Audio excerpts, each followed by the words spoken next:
Hello everyone, welcome to Ravi Aditi classes. Friends, आज की इस वीडियो में हम स्टार्ट करने जा रहे हैं आपके सारे अपकमिंग एग्जाम्स के लिए काफ़ी इंपॉर्टेंट सीरीज़। और यहाँ पे सीरीज़ का आप टॉपिक देख सकते हैं मॉडर्न हिस्ट्री। तो फ्रेंड्स, मॉडर्न हिस्ट्री के जितने भी इंपॉर्टेंट क्वेश्चंस बन सकते हैं आपके अपकमिंग कॉम्पिटिटिव एग्जाम्स के लिए, उन सबको हम इस वीडियो में डिस्कस करेंगे। और हर एक सेट में आपको जो है यहाँ पे टॉप 50 क्वेश्चन देखने को मिलने वाले हैं। फ्रेंड्स, अगर आप कोई भी यहाँ पे एग्ज़ाम की तैयारी कर रहे हैं, चाहे वो एसएससी हो, बैंक एग्ज़ाम्स हो या फिर कोई अदर कॉम्पिटिटिव एग्ज़ाम है, तो आपके लिए हिस्ट्री का जो पोर्शन होता है ये काफ़ी इंपॉर्टेंट होता है। और मॉडर्न हिस्ट्री से तो काफ़ी सारे क्वेश्चंस एग्जाम में देखे जाते हैं। तो ये वीडियो आपके लिए काफ़ी बेनिफिशियल होने वाला है। पूरे वीडियो के एंड तक फ्रेंड्स बने रहिएगा। मैंने यहाँ पे आपके लिए हर एक क्वेश्चन जो है ना सेलेक्टेड और मोस्ट इंपॉर्टेंट लिया है। और साथ में यहाँ पे हम क्वेश्चन के जो आंसर होगा उसके अलावा जो ऑप्शंस हैं उससे रिलेटेड जो भी इंपॉर्टेंट पॉइंट्स बन सकता है आपके एग्जाम पॉइंट ऑफ व्यू से, वो सब कुछ मैं आपको एक्सप्लेन करने वाली हूँ। तो अब एक कंप्लीट वीडियो रहने वाला है मॉडर्न हिस्ट्री का, तो आपको यहाँ पे हर एक डिटेल मिल जाएगा। ठीक है, तो चलिए पूरे वीडियो के अंत तक बने रहिएगा। स्टार्ट करते हैं आपके पहले क्वेश्चन से। पहला क्वेश्चन आप देख सकते हैं यहाँ पे, which one of the following is considered as the Magna Carta of the Indian people. आपको बताना है कि निम्नलिखित में से किसे भारतीय लोगों का मैग्ना कार्टा माना जाता है। तो भारतीय लोगों का मैग्ना कार्टा ये कहा जाता है क्वीन विक्टोरियाज प्रोक्लेमेशन को। ऑप्शन नंबर डी जो है फ्रेंड्स इसका राइट आंसर हो जाएगा। इसके बारे में डिटेल में हम आगे डिस्कस करेंगे, उससे पहले जो बाकी ऑप्शंस हैं उसको मैं यहाँ पे आपको एक्सप्लेन कर देती हूँ। तो पहले देखिए, बात करें वुड्स डिस्पैच को। इसका ईयर जो है ये 1854 है। और ध्यान रखिएगा फ्रेंड्स, वुड्स डिस्पैच को ना Magna Carta of modern India education भी कहा जाता है। तो अगर आपसे पूछा जाए कि Magna Carta of Indian people क्या है, तो ये क्वीन विक्टोरियाज प्रोक्लेमेशन है। और वहीं अगर आपसे पूछा जाए कि Magna Carta of modern Indian education क्या है, तो ये वुड्स डिस्पैच है। राइट। इल्बर्ट बिल की बात करें तो फ्रेंड्स, इल्बर्ट बिल को जो है ना वाइट म्यूटिनी भी कहा जाता है। वाइट म्यूटिनी, इसको कब यहाँ पे जारी किया गया था? इसको 1883 में जारी किया गया था। इल्बर्ट बिल क्या था, इसके बारे में बात करें तो फ्रेंड्स, इल्बर्ट बिल में ये बताया गया था कि जो इंडियन जजेस होंगे ये जो यूरोपियंस हैं उनके केसेस को भी सुन सकते हैं। ठीक है, पहले ऐसा नहीं था, यूरोपियंस के केसेस को इंडियन जजेस नहीं सुन सकते थे। बट इल्बर्ट बिल में ये कहा गया कि जो यूरोपियंस के जो भी केसेस होंगे उसको यहाँ पे इंडियन जजेस जो हैं वो देखेंगे। तो इसका जो विरोध है ये यहाँ पे किया गया था ब्रिटिशर्स के द्वारा, और इस बिल को जो है पास नहीं किया जाने दिया गया था। राइट। और इस टाइम पे यहाँ पे वाइसरॉय कौन थे? इस टाइम पे वाइसरॉय जो थे ये थे लॉर्ड रिपन। आपसे अगर एग्जाम में पूछा जाए कि इल्बर्ट बिल जब यहाँ पे आया था उस टाइम पे इंडिया के वाइसरॉय कौन थे, तो उस टाइम पे वाइसरॉय थे लॉर्ड रिपन। ये पॉइंट आपको यहाँ पे याद रखना है। आई होप आपको इल्बर्ट बिल क्लियर है। आगे बढ़ें और देखिए, रेगुलेशन एक्ट ऑफ 1773 की बात की जाए तो इसको यहाँ पे फ्रेंड्स, जो रेगुलेशन एक्ट 1773 है, इसने जो गवर्नर जनरल ऑफ बंगाल का पोस्ट है इसे क्रिएट किया था। तो एग्जाम में क्वेश्चन आ सकता है, आपसे पूछा जा सकता है कि इनमें से कौन सा ऐसा एक्ट है जिसकी वजह से गवर्नर जनरल ऑफ बंगाल का पोस्ट क्रिएट हुआ है। तो इसका जो राइट आंसर है ये हो जाएगा रेगुलेशन एक्ट ऑफ 1773। ठीक है, तो फ्रेंड्स ऐसे क्वेश्चन आपके एग्जाम में आ सकते हैं। तो आई होप आपको सारे ऑप्शंस क्लियर हैं। अब बात कर लेते हैं कि क्वीन विक्टोरियाज प्रोक्लेमेशन क्या है, इसके बारे में। यहाँ पे देखिए, queen proclamation 1858 was also known as the Magna Carta of Indian people. तो Magna Carta of Indian people कहा जाता है क्वीन विक्टोरियाज प्रोक्लेमेशन को। इसमें हुआ क्या था? It replaced company rule in India with the British crown. तो यहाँ पे कंपनी रूल को इसने रिप्लेस किया था। Admission to government services will not be discriminated against on the basis of caste, creed and colour. तो यहाँ पे जो भी गवर्नमेंट सर्विस थे इसमें कोई भी डिस्क्रिमिनेशन नहीं होगा on the basis of caste, creed और कलर। ये बताया गया था क्वीन विक्टोरियाज प्रोक्लेमेशन में, जो कि 1858 में आया था। तो ये है कुछ important points about queen Victoria's proclamation. I hope आपको फ्रेंड्स ये क्वेश्चन सब कुछ क्लियर है। आगे बढ़ेंगे और आपको यहाँ पे अगला क्वेश्चन आता है। देखिए question, which one of the following newspaper was started by Annie Besant. तो इनमें से कौन सा ऐसा समाचार पत्र है जिसको एनी बेसेंट के द्वारा शुरू किया गया था? इसका राइट आंसर हो जाएगा न्यू इंडिया। ठीक है, न्यू इंडिया देखिए was an early 20th century daily newspaper published in India by Annie Besant to highlight issues related to the Indian freedom struggle. तो यहाँ पे फ्रेंड्स अर्ली 20th सेंचुरी में इसे पब्लिश किया गया था, किसके द्वारा? एनी बेसेंट के द्वारा। और यहाँ पे बताया गया था जो भी इंडिया का जो फ्रीडम स्ट्रगल था इसके बारे में इसमें कंप्लीट जो इन्फॉर्मेशन है ये दी गई थी। ओके, तो फ्रेंड्स मॉडर्न हिस्ट्री से अगर कुछ एग्जाम में क्वेश्चन रिपीट होता है तो वो न्यूज़पेपर का होता है। काफ़ी क्वेश्चंस यहाँ पे आते हैं, तो कुछ न्यूज़पेपर और उनके फाउंडर्स को हम यहाँ पे डिस्कस कर लेते हैं, कब आया है ये भी डिस्कस कर लेते हैं। ओके, यहाँ पे देखिए, तो सबसे पहले 1780 में आया है बंगाल गेज़ेट। ठीक है, इंग्लिश न्यूज़पेपर था। लैंग्वेज भी कभी कभी पूछा जाता है तो आपको लैंग्वेज भी ध्यान रखना है। बंगाल गेजेट इंग्लिश न्यूज़पेपर था, इसको जेम्स ऑगस्टस हिकी के द्वारा यहाँ पे पब्लिश किया गया था, फाउंड किया गया था। 1881 में क्या आया है केसरी, मराठी न्यूज़पेपर था, वेरी इंपॉर्टेंट, यहाँ पे आप डबल स्टार कर लीजिए। केसरी जो है ये एक मराठी न्यूज़पेपर था, बाल गंगाधर तिलक के द्वारा इसे फाउंड किया गया है। 1899 में आया है फ्रेंड्स उद्बोधना, जो कि एक मैगजीन था स्वामी विवेकानंद के द्वारा। 1903 में आया है Indian opinion, very important again, इसको महात्मा गांधी के द्वारा स्टार्ट किया गया था। नेक्स्ट हमने डिस्कस किया न्यू इंडिया, 1914 में पब्लिश हुआ है फ्रेंड्स ये, और ये देखिए ये इंग्लिश लैंग्वेज का डेली न्यूज़पेपर था एनी बेसेंट के द्वारा। 1919 में आया है इंडिपेंडेंट, ठीक है, एक न्यूज़पेपर था मोतीलाल नेहरू के द्वारा। नेक्स्ट यहाँ पे आप देख सकते हैं यंग इंडिया, 1919 में पब्लिश हुआ है, वीकली जर्नल था महात्मा गांधी जी के द्वारा। 1920 में आया है मूक नायक, वेरी इंपॉर्टेंट मराठी न्यूज़पेपर रहा है, वीकली न्यूज़पेपर, जो कि यहाँ पे BR अम्बेडकर जी के द्वारा पब्लिश किया गया। 1924 में आया है हिंदुस्तान टाइम्स, इंग्लिश न्यूज़पेपर था फ्रेंड्स सुंदर सिंह ल्यालपुरी के द्वारा। 1929 में नवजीवन, वीकली न्यूज़पेपर था महात्मा गांधी जी के द्वारा। और इसके बाद है 1932 का हरिजन, वेरी वेरी इंपॉर्टेंट, काफ़ी एग्जाम में रिपीट होता है, वीकली जर्नल था महात्मा गांधी जी के द्वारा। और नेक्स्ट यहाँ पे और लास्ट है, देखिए फ्रेंड्स यहाँ पे फ्री हिंदुस्तान, ठीक है, जर्नल था तारकनाथ दास के द्वारा। तो यहाँ पे हमने कुछ न्यूज़पेपर और जर्नल्स और उनका जो भी नाम है, उनका पब्लिश हुआ, किसके द्वारा पब्लिश किया गया, ये सब हमने डिस्कस किया है। तो आई होप आपको ये सारा क्लियर है। और देखिए अगर आप कोई भी एग्जाम में अभी ऑलरेडी प्रिपेयर हो रहे हैं तो आप जानते हैं ये सारा जो है पोर्शन काफ़ी इंपॉर्टेंट है आपके एग्जाम पॉइंट ऑफ व्यू से। तो आपको फ्रेंड्स इसको हर जगह इसको जो है नोट कर लेना है। ओके, चलिए आगे बढ़ेंगे। नेक्स्ट क्वेश्चन देखिए, who among the following was the real founder of Aligarh Muslim university. तो निम्नलिखित में से अलीगढ़ मुस्लिम विश्वविद्यालय का वास्तविक संस्थापक कौन है। तो यहाँ पे real founder of Aligarh Muslim university जो है ये रहे हैं सैयद अहमद खान। देखिए अलीगढ़ मुस्लिम यूनिवर्सिटी को सैयद अहमद खान के द्वारा फाउंड किया गया है 1875 में। आप पिक्चर देख सकते हैं, ये अलीगढ़ मुस्लिम यूनिवर्सिटी है और ये इसके फाउंडर हैं। नेक्स्ट क्वेश्चन है, विच of the following statement is incorrect about the act of 1919। तो 1919 के जो अधिनियम है इसके बारे में निम्नलिखित में से कौन सा कथन गलत है। तो यहाँ पे कुछ आपको दिया गया है स्टेटमेंट, आपको बताना है इनमें से कौन सा गलत है, राइट। तो देखिए पहला यहाँ पे बताया जा रहा है स्टेटमेंट कि British India must an integral part of the British Empire. तो जो ब्रिटिश इंडिया था ये इंटीग्रल पार्ट था ब्रिटिश एम्पायर का, तो ये बिल्कुल सही है यहाँ पे। नेक्स्ट आप देखिएगा statement, responsible government would be realised only by progressive stages. तो ये भी बिल्कुल सही है यहाँ पे। नेक्स्ट है, provincial subjects were classified into reserve subject and transferred subject.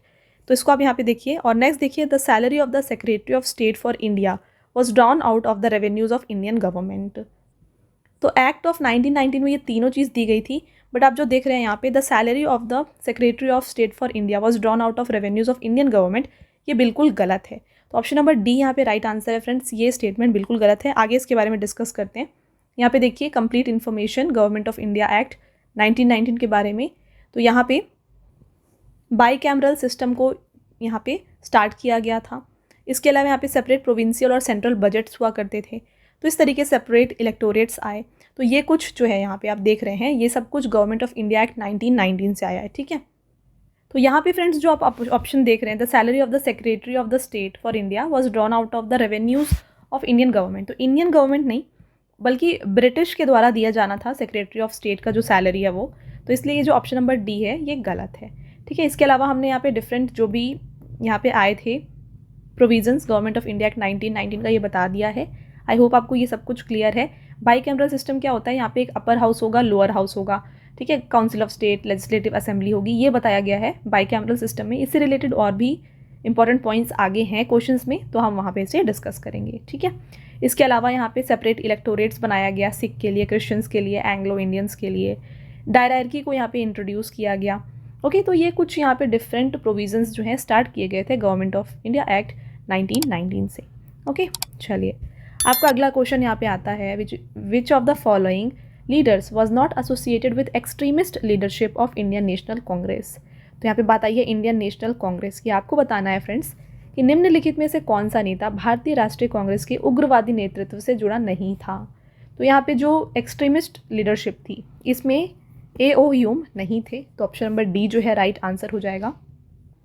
तो देखिए फ्रेंड्स, जो इंडियन नेशनल कांग्रेस था इसको 1885 में इस्टेब्लिश किया गया था, ठीक है। फिर जब 1907 आया, इस टाइम पे ये दो ग्रुप्स में बढ़ गया, एक था एक्सट्रीमिस्ट और एक था मॉडरेट, ठीक है। दो ग्रुप में ये बढ़ गया। तो जो 1907 में सूरत सेशन हुआ था, कौन सा सेशन? सूरत सेशन।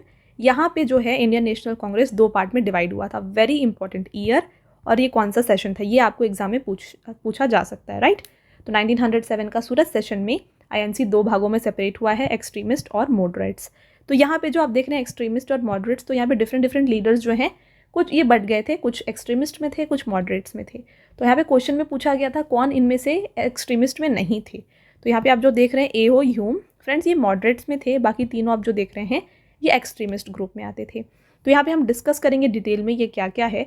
और इसके अलावा आप यहाँ पे देख सकते हैं, देखिए मॉडरेट्स और एक्सट्रीमिस्ट के बीच में डिफरेंस। मॉडरेट्स कौन थे? Moderates agree that non violent and constitutional instability is successful. और वहीं एक्सट्रीमिस्ट क्या थे? They were progressive in their approach and their request have been attacking. They trusted themselves as a tool against conquest. तो यहाँ पे moderates जो थे ये नॉन वायलेंस को फॉलो करते थे और ये आराम से जो है सब कुछ कॉन्स्टिट्यूशनली करना चाहते थे। और वहीं जो एक्सट्रीमिस्ट थे फ्रेंड्स, इनका जो रिक्वेस्ट था वो अटैकिंग हुआ करता है। यहाँ पे लिखा हुआ देखिए, extremist were progressive in their approach and their request have been attacking, ठीक है। साथ में यहाँ पे आप देख सकते हैं यहाँ पे कौन कौन आते हैं। इसके अंदर दादा भाई नरोजी थे, ए ओ ह्यूम थे, आपने ऑप्शन में देखा। तो यहाँ पे इसके अलावा गोपाल कृष्ण गोखले, तो ये सब जो थे ये मॉडरेट्स के लीडर्स थे। और वहीं बात करें एक्सट्रीमिस्ट, तो यहाँ पे बाल गंगाधर तिलक थे और अरबिंदो घोष थे, लाला लाजपत राय थे और बिपिन चंद्र पाल थे। तो ये डिफरेंट जो ग्रुप बटा था, यहाँ पे डिफरेंट लीडर्स यहाँ पे सेपरेट हुए थे, ओके। इसके अलावा फ्रेंड्स आईएनसी के 4 सेशन को कंडक्ट किया गया था। एक था सूरत सेशन, नेक्स्ट बात करें कैलकाटा सेशन था, एक ईयर मैं आपको बताती हूँ। नेक्स्ट देखिए एक था बनारस का सेशन और साथ में आया था मद्रास सेशन, ओके। तो मद्रास सेशन यहाँ पे कब हुआ है? 1908 में हुआ है। और सूरत सेशन 1907 में, कैलकाटा सेशन 1906 में और बनारस सेशन जो है 1905 में होता। तो ये 1, 2, 3 एंड 4 इस तरीके से इसे कंडक्ट किया गया था। आपको मैं यहाँ पे बता दूँ, जो यहाँ पे सूरत सेशन हमने डिस्कस किया जहाँ पे दो भागों में ये डिवाइड हो गया था, सूरत सेशन के चेयरमैन कौन थे? ये थे रासबिहारी घोष।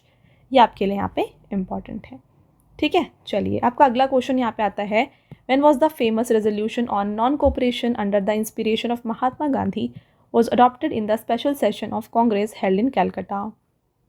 अभी मैंने आपको बताया फ्रेंड्स कैलकाटा सेशन के बारे में, कब हुआ था? ये 1906 में हुआ था, ठीक है। इसके बारे में देखिए, महात्मा गांधी की प्रेरणा से असहयोग पर प्रसिद्ध प्रस्ताव कलकत्ता में आयोजित कांग्रेस के विशेष अधिवेशन में कब अपनाया गया था? तो इसको अपनाया गया था फ्रेंड्स सितंबर 1920 में। देखिए, the famous resolution on non cooperation under the inspiration of Mahatma Gandhi was adopted in the special session of Congress held in Calcutta in September 1920। तो यहाँ पे कैलकाटा सेशन 1920 में भी हुआ था। यहाँ पे जो ये फेमस रेजोल्यूशन था नॉन कोऑपरेशन का, इसे अडॉप्ट किया गया था। The non cooperation movement was a political campaign launched on August 1, 1920 by Mahatma Gandhi to have Indians revoke their cooperation from British government with the aim of persuading them to grant self-governance। तो यहाँ पे आप देख रहे हैं non cooperation movement, ये क्या था friends? Non cooperation movement start किया गया था August 1, 1920 को और इसको हेड किया गया था महात्मा गांधी जी के द्वारा, ठीक है। ध्यान रखिएगा, वेरी इंपॉर्टेंट, महात्मा गांधी जी के द्वारा नॉन कोऑपरेशन मूवमेंट स्टार्ट किया गया था। और यहाँ पे ये कहा गया था कि जो भी इंडियंस हैं उनको ब्रिटिश गवर्नमेंट के साथ कोऑपरेट नहीं करना चाहिए और ग्रांट करना चाहिए ब्रिटिशर्स को सेल्फ गवर्नमेंट्स टू इंडिया, ठीक है। तो ये डिमांड थी यहाँ पे नॉन कोऑपरेशन मूवमेंट की। Next question, which of the following leaders organise the Swaraj Party? तो निम्नलिखित में से किस नेता ने स्वराज पार्टी का गठन किया है? तो यहाँ पे स्वराज पार्टी को स्टार्ट किया गया है CR दास और मोतीलाल नेहरू के द्वारा। देखिए, the Swaraj party was form to, तो इसका यहाँ पे मेन मकसद क्या था? Fight British colonialism, demonstrate that this council were not truly democratic, pressurise the government for various reforms through councils. तो यहाँ पे स्वराज पार्टी को फॉर्म किया गया है CR दास और मोतीलाल नेहरू जी के द्वारा और इसको यहाँ पे फॉर्म किया गया था 1923 में। तो आपको ईयर भी साथ में ध्यान रखना है। अगला क्वेश्चन, वाई वॉज खिलाफत मूवमेंट स्टार्टेड? आपको बताना है खिलाफत आंदोलन क्यों शुरू किया गया। तो देखिए फ्रेंड्स, यहाँ पे राइट आंसर हो जाएगा option number D, to protest against injustice done to Turkey. तो यहाँ पे हुआ क्या, इसके बारे में डिटेल में समझते हैं। It was a agitation by Indian Muslims allied with Indian nationalist to pressure the British government to preserve the authority of Ottoman sultan as caliph of Islam after world war 1। तो यहाँ पे Indian Muslims की demand थी कि जो Ottoman सुल्तान है इसको यहाँ पे इसकी जो अथॉरिटी है इसको प्रिजर्व किया जाए एज खलीफ ऑफ इस्लाम। तो ये हुआ था फ्रेंड्स खिलाफत मूवमेंट में। तो आई होप वो क्लियर है। To protest against the injustice done to Turkey, ये इसका राइट आंसर हो जाएगा। आगे बढ़ेंगे next question, where did Gandhi ji form the Satyagraha Sabha. तो गांधी जी ने सत्याग्रह सभा कहाँ पे गठन किया था। तो इसका गठन किया गया था फ्रेंड्स, राइट आंसर हो जाएगा बॉम्बे में, option number A right answer है। देखिए Mahatma Gandhi started a campaign against the Rowlatt Bill and set up सत्याग्रह सभा on 24 फरवरी 1919 in बॉम्बे। तो यहाँ पे इन्होंने महात्मा गांधी जी ने कैंपेन किया था अगेंस्ट रॉलेट बिल और इन्होंने सत्याग्रह सभा फॉर्म किया था 24 फरवरी 1919 को, कहाँ पे, बॉम्बे में। This law was passed in March 1919 by the Imperial Legislative Council which gave them to power to arrest any person without any trial. तो रॉलेट बिल क्या है, रॉलेट बिल में ये कहा गया था कि यहाँ पे जो ब्रिटिश अथॉरिटी है ना, इनके पास ये पावर है कि कोई भी ट्रायल के बिना विदाउट एनी रीज़न जो है ये किसी भी लोगों को यहाँ पे अरेस्ट कर सकते हैं। तो ये यहाँ पे बताया गया था रॉलेट एक्ट में और इसी चीज़ का विरोध कर रहे थे महात्मा गांधी और इन्होंने यहाँ पे सत्याग्रह सभा को फॉर्म किया था बॉम्बे में 1919 में। ठीक है, चलिए आगे बढ़ेंगे। Next question, which of the following is not correctly matched. इनमें से कौन सा करेक्टली मैच्ड नहीं है आपको बताना है। तो यहाँ पे देखिए friends, Bhagat Singh Meerut conspiracy case सही है, राम प्रसाद बिस्मिल काकुरी केस बिल्कुल सही है, Chandrashekhar Azad new Delhi conspiracy case ये यहाँ पे गलत है, और सूर्य सेन चित्तगोंग आर्मरी रेड ये बिल्कुल सही है।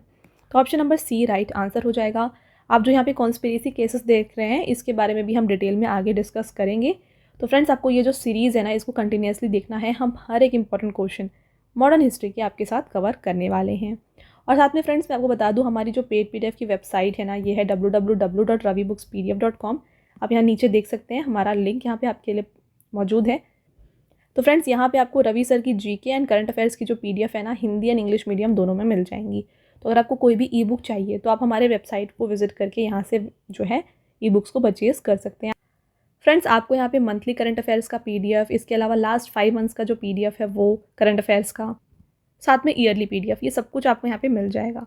तो अगर आपको इनमें से कोई भी पीडीएफ परचेज़ करना है आप हमारे वेबसाइट के थ्रू इसे परचेज़ कर सकते हैं। ओके, चलिए अगला question, which of the following event was the reason for suspension of non cooperation movement. अभी हमने डिस्कस किया था नॉन कोऑपरेशन मूवमेंट के बारे में। यहाँ पे क्या कहा गया था कि ब्रिटिशर के जो है उनके साथ कोऑपरेट नहीं करना था, ये इसका मकसद था। 1920 में इसे स्टार्ट किया गया था। तो यहाँ पे देखिए रीज़न क्या था सस्पेंड करने का नॉन कोऑपरेशन मूवमेंट का। तो यहाँ पे रीज़न था Chauri Chaura incident. Option number D friends right answer हो जाएगा। आपका अगला question, which of the following trio leaders refer to as Lal Bal Pal during the freedom movement. तो स्वतंत्रता आंदोलन के दौरान निम्नलिखित में से किसे त्रिमूर्ति नेता को लाल बाल पाल के नाम से जाना जाता था। तो यहाँ पे फ्रेंड्स देखिए लाल यानी कि लाला लाजपत राय, बाल यानी कि बाल गंगाधर तिलक और पाल यानी कि बिपिन चंद्र पाल को कहा जाता था। Right answer option number A हो जाएगा। Next, who led the Bardoli Satyagraha in 1928। तो यहाँ पे देखिए बरदोली सत्याग्रह जो हुआ है 1928 में, इसका नेतृत्व किसने किया है। इसका नेतृत्व किया गया था यहाँ पे वल्लभ भाई पटेल के द्वारा। Option number D right answer होगा। देखिए है क्या Bardoli Satyagraha. The Bardoli Satyagraha 1928 was a movement in the independence struggle led by Sardar Vallabh Bhai Patel for farmers of Bardoli against the unjust raising of taxes. तो वहाँ पे जो भी टैक्स को रेज किया गया था, अनजस्टिफाइड जो टैक्स रेज हुआ था उसके लिए फार्मर्स के साथ जो है सरदार वल्लभ भाई प्रोटेस्ट कर रहे थे, सत्याग्रह कर रहे थे, जो कि 1928 में हुआ है। Right, next, which among the following books is not written by Bhagat Singh. तो इनमें से ऐसी कौन सी बुक है जिसे भगत सिंह ने नहीं लिखी है। करेक्ट आंसर यहाँ पे हो जाता है friends option number D prison diary. तो यहाँ पे आप जो देख रहे हैं why I am atheist, jail diary and other writings to young political workers, ये सब कुछ जो है भगत सिंह जी के द्वारा लिखा गया। बट जो प्रिजन डायरी है इसको लिखा है जयप्रकाश नारायण जी ने। तो ऑप्शन नंबर डी यहाँ पे राइट आंसर होगा। Next, why was Simon commission 1927 boycotted. तो साइमन कमीशन का बहिष्कार क्यों किया गया था। तो इसका जो राइट आंसर है ये ऑप्शन नंबर बी है, all the members of the commission were Englishman. तो यहाँ पे देखिए सारे जो मेंबर्स थे साइमन कमीशन जब स्टैब्लिश किया गया था इसमें सभी लोग जो थे ब्रिटिशर्स थे, इंग्लिशमैन थे। यहाँ पे किसी भी इंडियन को इन्वॉल्व नहीं किया गया था, इसीलिए जो है साइमन कमीशन 1927 को बॉयकॉट किया गया था। Okay, next, what was the Ilbert bill intended to. तो अभी मैंने आपको बताया इल्बर्ट बिल के बारे में। देखिए, इसको 1883 में पास किया गया था और यहाँ पे ये कहा गया था कि जो इंडियन जज हैं ये केस सुनेंगे किसके, यूरोपियंस के। तो आप देख सकते हैं option number B right answer होगा, to enable Indian district magistrate and session जजेस टू ट्राई यूरोपियंस। ये इसका राइट आंसर है, option number B. I hope आपको क्लियर है फ्रेंड्स। और इस टाइम पे वाइसरॉय कौन थे, ये थे लॉर्ड रिपन। तो मैंने आपको ये वीडियो के स्टार्टिंग में फर्स्ट क्वेश्चन में बताया था, ठीक है। देखिए एक बार डिटेल में डिस्कस कर लेते हैं। The Ilbert bill was a legislative act introduced in 1883 during the tenure of Viceroy Ripon and written by Sir Courtenay Pergine Ilbert। ठीक है, इल्बर्ट बिल जो आप नाम देख रहे हैं क्योंकि इन्होंने ये लिखा था इसीलिए इसका नाम इल्बर्ट बिल पड़ा। The act stipulated that Indian जजेस could ट्राई यूरोपियंस। तो यहाँ पे ये कहा गया कि यूरोपियंस के जो भी केसेस होंगे वो इंडियन जजेस सुनेंगे, ये बताया गया था इल्बर्ट बिल में। बट इसका विरोध जो है ब्रिटिशर्स के द्वारा किया गया था, जो भी इंडिया के ब्रिटिशर्स थे और जो बाहर थे उन सब के द्वारा जो है इल्बर्ट बिल को अपोज किया गया था। अगला question, which of the following leader said that act of 1935 provided a machine with strong brakes but no engine. तो क्वेश्चन है कि निम्नलिखित में से किस नेता ने कहा है कि 1935 का अधिनियम एक ऐसी मशीन प्रदान करता है जिसमें मजबूत ब्रेक तो है लेकिन इंजन नहीं है। तो ये जो पॉइंट है फ्रेंड्स, ये कहा गया था इनमें से जवाहरलाल नेहरू जी के द्वारा। देखिए, Jawaharlal Nehru mentions government of India act 1935 as charter of slavery and compares it with machine with all brakes no engine। ठीक है, next, the battle of Wandiwash was fought between. तो वांडी वॉश का जो लड़ाई है ये निम्नलिखित में से किसके बीच लड़ा गया। तो इसको लड़ा गया है फ्रेंड्स, राइट आंसर होगा इंग्लिश और फ्रेंच के बीच में। डिटेल में समझते हैं बैटल ऑफ वांडी वॉश के बारे में। देखिए, between 1744 and 1761 the British and the French repeatedly attacked and conquered each others fort and towns in the southeastern India and in Bengal in the northwest। ठीक है, after some initial French successes, the British decisively defeated the French in 1761 in the Battle of Vandy Wash। तो देखिए, इसको 1744 और 1761 के बीच में लड़ा गया था। तो यहाँ पे जो ब्रिटिश थे और जो फ्रेंच थे ये जो है अटैक कर रहे थे, कॉन्कर कर रहे थे जो भी फोर्ट और टाउन थे साउथ ईस्ट इंडिया में और इसके अलावा नॉर्थ ईस्ट इंडिया में। तो इसको ये कैप्चर कर रहे थे, ठीक है। बट इनिशियली क्या हुआ, यहाँ पे फ्रेंच जीत रहे थे, बट लेटर ऑन जो है यहाँ पे जो जीत हुई ये ब्रिटिशर्स की हुई। और यहाँ पे फ्रेंड्स 1761 में ये लड़ाई ख़त्म हुई। यहाँ पे इस बैटल को जो है बैटल ऑफ वांडी वॉश कहा गया। इंग्लिश और फ्रेंच के बीच में लड़ाई हुई थी, जीत यहाँ पे किसकी हुई थी, इंग्लिश की हुई थी, ठीक है। अगला question, which of the following Congress leader rejected the August offer of 1940।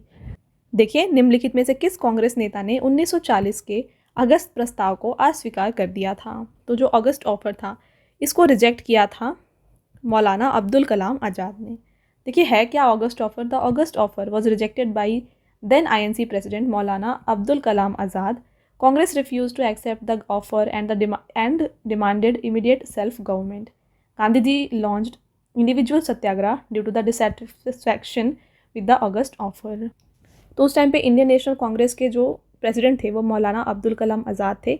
इन्होंने अगस्त ऑफर को रिफ्यूज़ कर दिया था और इन्होंने इमीडिएट मांग की थी सेल्फ गवर्नेंस की, ठीक है।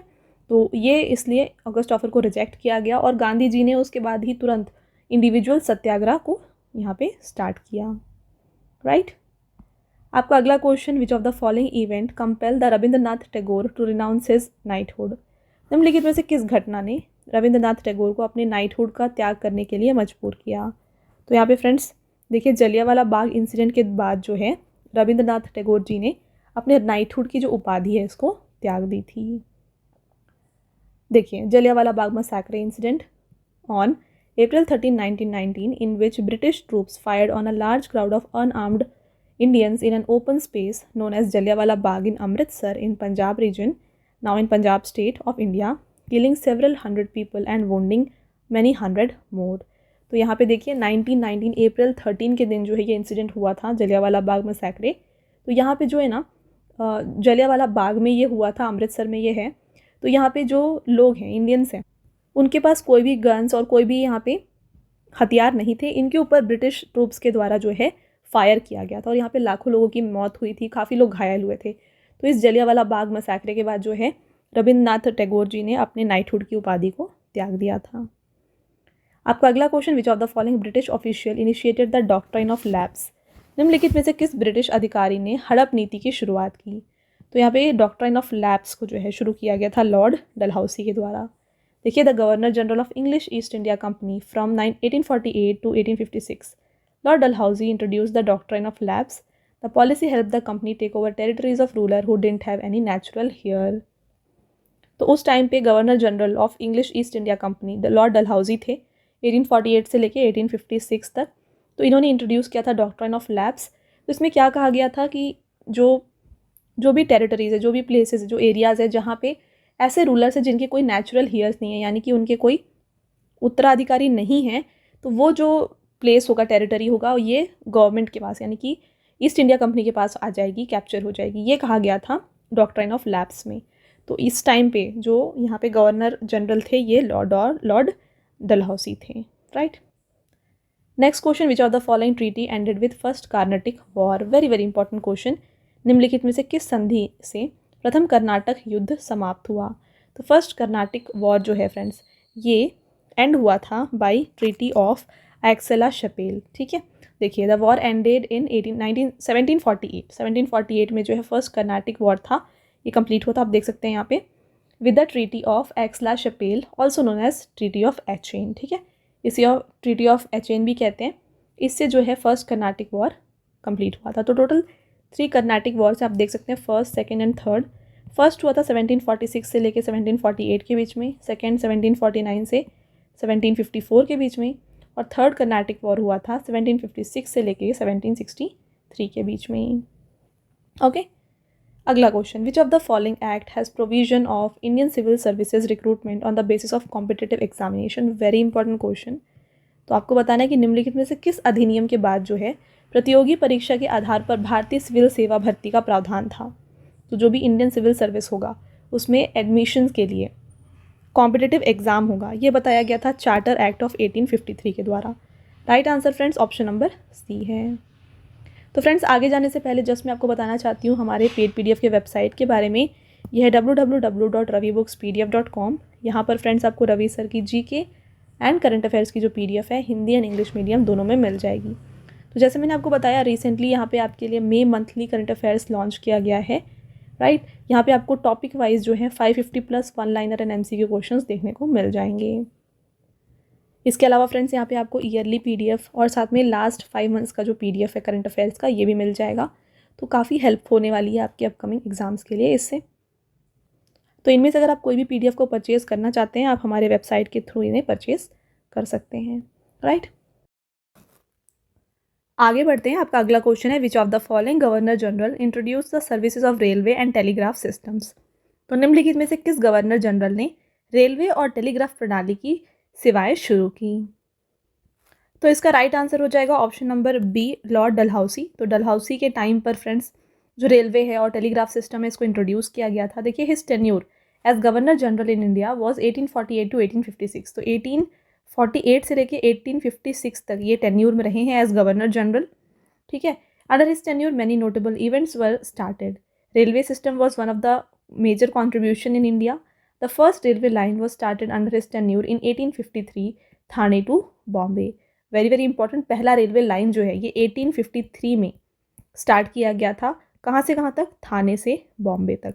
तो एग्ज़ाम में अगर आपसे पूछा जाए कि पहला जो रेलवे लाइन था ये 1853 में स्टार्ट हुआ था, थाने से कहाँ तक, तो राइट आंसर होगा बॉम्बे। तो इस तरीके के क्वेश्चन फ्रेंड्स एग्जाम में पूछे जाते हैं, आपको इस तरीके से जो है इसे प्रिपेयर करना है। ओके, चलिए आगे बढ़ेंगे और आपका अगला क्वेश्चन है यहाँ पे, देखिए, विच of the following is correctly matched. आपको बताना है इनमें से कौन सा सही है, ठीक है। बाकी 3 गलत है, एक यहाँ पे राइट है। तो देखिए, थर्ड बैटल ऑफ पानीपत जो है ये 1764 दिया है, बट ये एक्चुअल में 1761 में हुआ है, राइट। तो यहाँ पे ये इसका आंसर नहीं होगा। रेगुलेटिंग एक्ट की बात करें तो ये 1773 में हुआ है। तो ऑप्शन नंबर बी जो है इसका राइट आंसर है। नेक्स्ट ऑप्शन की बात करते हैं तो ट्रीटी ऑफ इलाहाबाद जो है ये हुआ है फ्रेंड्स 1765 में, नॉट 1784। तो ये आप ध्यान रखिए। और पिट्स इंडिया एक्ट जो है ये 1858 में हुआ है। तो तीनों ऑप्शन यहाँ पे गलत है। ऑप्शन नंबर बी जो है ये राइट आंसर होगा, रेगुलेटिंग एक्ट 1773। चलिए आगे बढ़ेंगे। आपका अगला question, who among the following Indian cracks the British Indian Civil Services examination in the first time of Indian history in 1863? तो निम्नलिखित में से कौन भारतीय इतिहास में पहली बार ब्रिटिश भारतीय सिविल सेवा परीक्षा में सफल हुए थे? तो इनमें से कौन ऐसे इंडियन है जो British Indian civil services exam था उसे क्रैक किए थे? तो ये थे friends Satyendra Nath Tagore. Option number A right answer होगा। पिक्चर आप देख सकते हैं। इन्होंने 1863 में, कब? 1863 में इन्होंने इस एग्ज़ाम को क्रैक किया था। नेक्स्ट क्वेश्चन की तरफ बढ़ते हैं। विच of the following British official associated with the local self government? तो लोकल सेल्फ गवर्नमेंट से यहाँ पे जुड़े हुए ब्रिटिश ऑफिशियल कौन है? ये हैं Lord Ripon. Option number D right answer होगा। देखिए, Lord Ripon was known as the father of local self government. He had introduced local self governance in the year 1882। तो फ्रेंड्स, हमने लॉर्ड रिपन के बारे में अभी अभी डिस्कस किया था कि इनके टाइम पे ही इल्बर्ट बिल आया था 1883 में, और इन्होंने ही लोकल सेल्फ गवर्नमेंट को यहाँ पे इंडिया में इंट्रोड्यूस किया था 1882 में। तो आप ये ध्यान रखिए, 1882 में लोकल सेल्फ गवर्नेंस जो है ये इंडिया में इंट्रोड्यूस हुआ है, और यहाँ पे इससे एसोसिएटेड हैं लॉर्ड रिपन। नेक्स्ट क्वेश्चन आपका आता है, who among the following governor generals repelled the vernacular press act of Latin? तो इनमें से कौन ऐसे गवर्नर जनरल हैं जिन्होंने लिटिन के वर्नाकुलर प्रेस अधिनियम को निरस्त कर दिया था? तो राइट आंसर यहाँ पे हो जाता है friends option number D Lord Ripon. देखिए, the vernacular press act was passed in 1878 by Lord Lytton. According to this law, the editor of the vernacular press newspaper had to get the content reviewed by the police before publishing. तो vernacular press act जो था, इसमें यह कहा गया था कि जो वर्नाकुलर न्यूज़पेपर है, इसमें जो भी इंफॉर्मेशन पब्लिश होती है उसको जो है रिव्यू किया जाएगा बाई पुलिस, ठीक है। और इस एक्ट को जो है पास किया गया था किसके द्वारा? उस टाइम पे यहाँ पे गवर्नर जनरल थे लॉर्ड लिटन। इन्होंने 1878 में इस जो एक्ट है इसे पास किया था। तो ये आपको ध्यान रखना है यहाँ पे।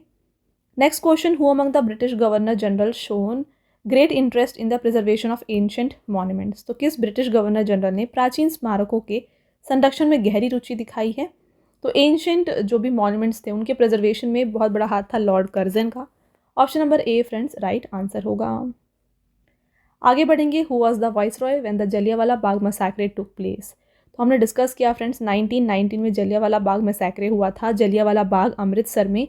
तो यहाँ पे क्या हुआ था, जो ब्रिटिश आर्मी थी, ब्रिटिश ट्रूप थी, इसने जो है कॉमन पीपल पर गोली चलाई थी। जिनके पास कोई भी यहाँ पे हथियार नहीं थे उनके ऊपर इन्होंने जो है गोली चलाई थी। इसमें बहुत सारे लोग मारे गए थे। इसे हम जलियांवाला बाग मैसेक्रे कहते हैं। और इस टाइम पे जो वाइसरॉय थे ना, ये थे यहाँ पे, करेक्ट आंसर जो है यहाँ पे ये ऑप्शन नंबर बी केम्सफोर्ड। देखिए, Lord Chelmsford, he was the viceroy of India when the Jallianwala Bagh massacre 1919 took place. Okay, Jallianwala Bagh massacre took place in Amritsar. अभी मैंने बताया when people congregated in Jallianwala Bagh on the eve of Baisakhi day. तो जिस दिन वहाँ पे लोग इकट्ठा हुए थे उस दिन बैसाखी था। बैसाखी के दिन जो है ये इंसिडेंट हुआ था। Next, consider the following on the chronology of appointment of viceroy. तो अभी तक हमने काफ़ी सारे वाइसरॉयज़ के बारे में जो भी डिस्कस किया, हमने बात किया लॉर्ड रिपन के बारे में, इसके अलावा डिफरेंट गवर्नर जनरल्स के बारे में बात किया हमने।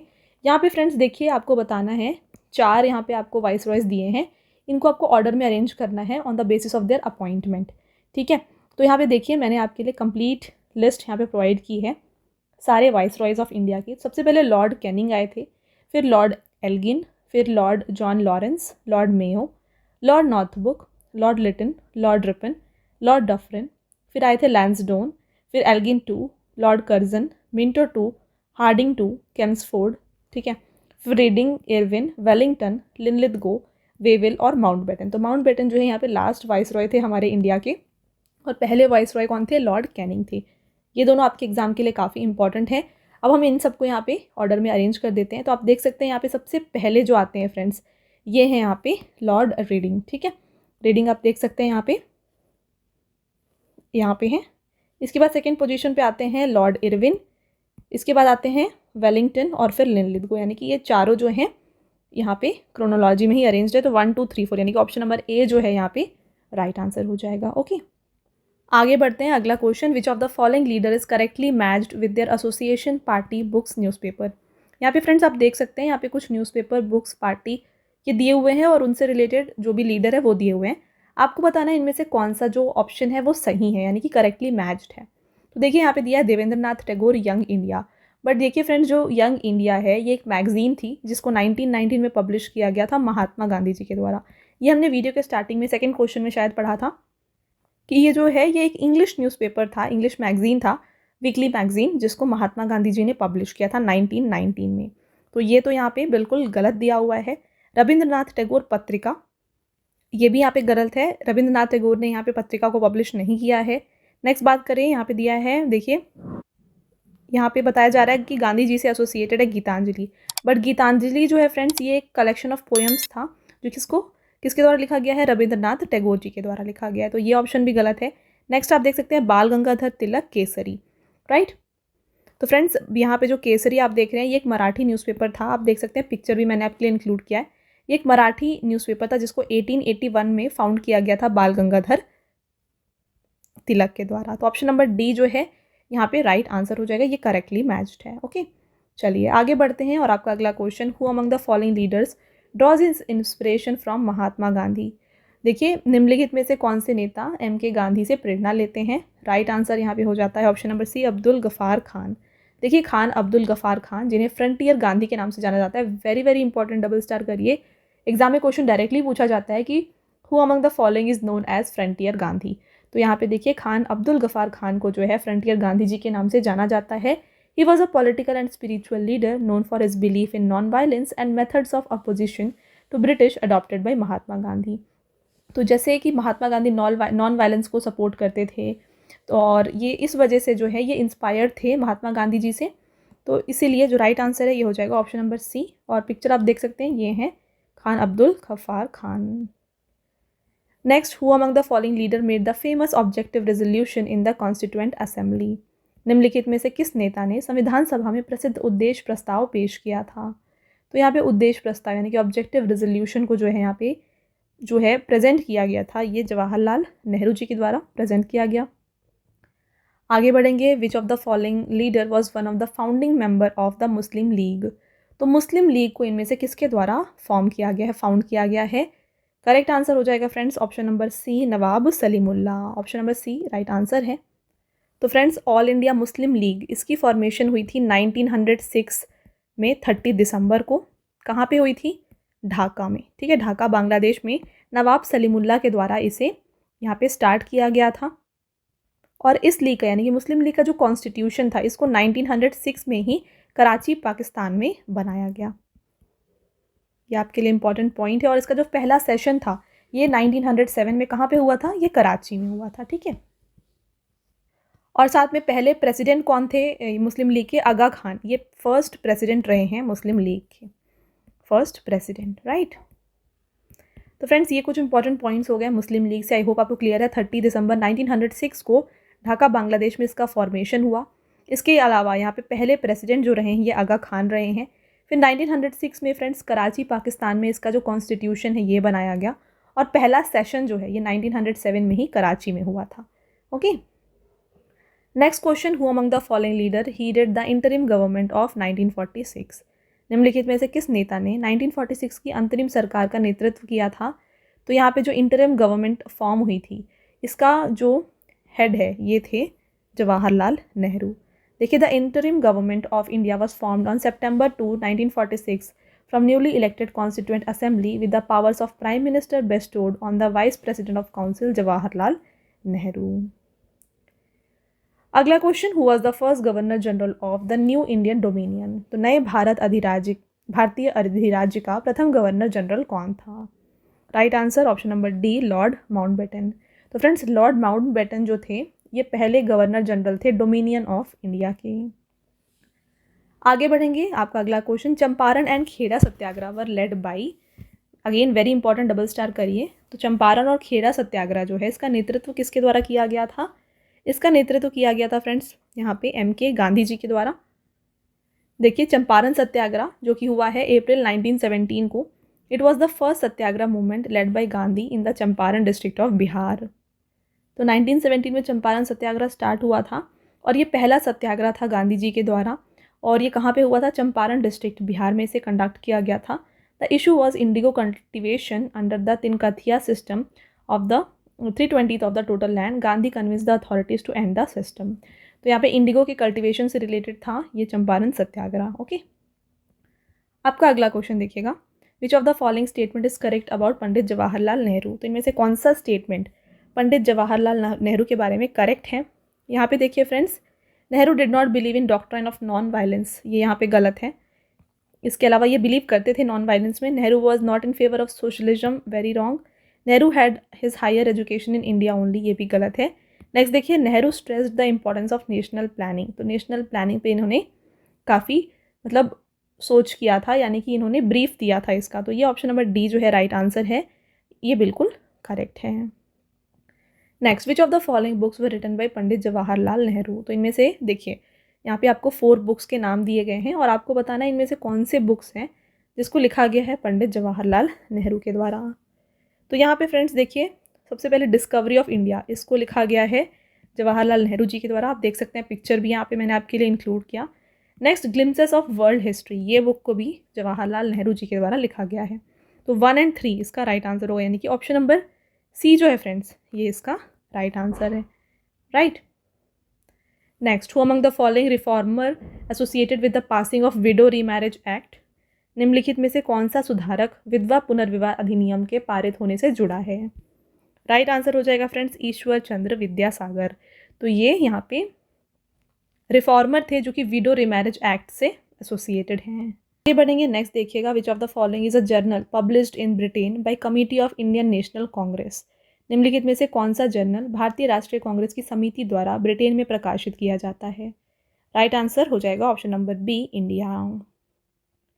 अगला, what was the motive of Lord Wellesley to introduce the system of subsidiary alliance. तो लॉर्ड वेल्सेली द्वारा सहायक संधि प्रणाली लागू करने का उद्देश्य क्या था। तो यहाँ पे इनका उद्देश्य था to prevent the French influence in the Indian state. अगला question, which of the following reformer was associated with Prarthana Samaj. तो इनमें से कौन प्रार्थना समाज से जुड़े हैं। तो यहाँ पे आत्माराम राम पांडुरंग, ये जो है एसोसिएटेड है प्रार्थना समाज से। फ्रेंड्स, बात करें प्रार्थना समाज की तो देखिए इसको 1867 में फॉर्म किया गया है और इसको आत्माराम पांडुरंग के द्वारा जो है यहाँ पे फॉर्म किया गया था। Prarthana Samaj played a very important role in Maharashtra renaissance. तो महाराष्ट्र के पुनर्जागरण में प्रार्थना समाज का जो है बहुत ही बड़ा भूमिका है। आगे बढ़ते हैं, नेक्स्ट देखिएगा, which of the following Government of India act gave separate representation to Muslims. निम्नलिखित में से किस भारत सरकार अधिनियम ने मुसलमानों को अलग प्रतिनिधित्व दिया। तो यहाँ पे सेपरेट रिप्रेजेंटेशन जो है ये दिया गया था बाय एक्ट ऑफ 1909। देखिए, the Indian Council Act 1909, commonly known as Morley Minto reforms, was an act of Parliament of United Kingdom that brought about a limited increase in the involvement of Indian in the governance of British India. In this act, the right of separate electorate was given to Muslims. तो यहाँ पे देखिए Indian Council Act 1909, जिसे हम मिंटे Morley reforms भी कहते हैं, इससे जो है यहाँ पे सेपरेट इलेक्टोरेट बनाया गया था मुस्लिम्स के लिए। तो यहाँ पे friends option number A right answer होगा। आगे बढ़ेंगे और आपका अगला क्वेश्चन एंड लास्ट क्वेश्चन है, who among the following initiated the Kheda Satyagraha. अभी हमने थोड़ी देर पहले डिस्कस किया था चंपारण सत्याग्रह और खेड़ा सत्याग्रह, इन दोनों को जो है स्टार्ट किया गया था महात्मा गांधी जी के द्वारा। Option number A right answer है। देखिए, in 1918 Mahatma Gandhi launched Satyagraha at Kheda in Gujarat in support of peasants who were not able to pay land tax due to the failure of crops. तो देखिए, क्रॉप्स जो फसल है उसके फेल होने की वजह से जो पीजेंट्स थे वो टैक्स पे नहीं कर पा रहे थे। तो इसके सपोर्ट में जो है ना महात्मा गांधी जी ने खेड़ा सत्याग्रह किया था। कहाँ पे, गुजरात में। राइट, कब किया था, 1918 में। तो ये आपको ध्यान रखना है। और जो चंपारण सत्याग्रह है वो कहाँ पे किया गया था, चंपारण डिस्ट्रिक्ट बिहार में। वो इंडिगो कल्टीवेशन से रिलेटेड था और ये जो है क्रॉप फेलियर से रिलेटेड है। तो ये दोनों सत्याग्रह आप याद रखिए। तो फ्रेंड्स, आई होप आपको ये क्वेश्चन क्लियर है और ये कंप्लीट होता है आपके सारे टॉप 50 मोस्ट इंपॉर्टेंट क्वेश्चन। अगर आपने पूरा वीडियो अच्छे से देखा है ना, अब 2 आते हैं आपके टेस्ट क्वेश्चन जिसका आंसर आप काफ़ी इजीली बता सकते हैं। तो पहला क्वेश्चन है यहाँ पे आपका, विच of the following newspaper was started by Annie Besant. तो निम्नलिखित में से कौन सा समाचार पत्र एनी बेसेंट के द्वारा शुरू किया गया है, आप हमें कमेंट करके बताएं। इसके साथ आपका next question, which of the following governor general introduce the services of railway and telegraph system. तो यहाँ पे कौन से ऐसे गवर्नर जनरल हैं जिन्होंने रेलवे और टेलीग्राफ प्रणाली की सेवाएं को शुरू की है भारत में। तो ये दोनों आपके टेस्ट क्वेश्चन होंगे जिसका आंसर आप हमें कमेंट करके बताएंगे।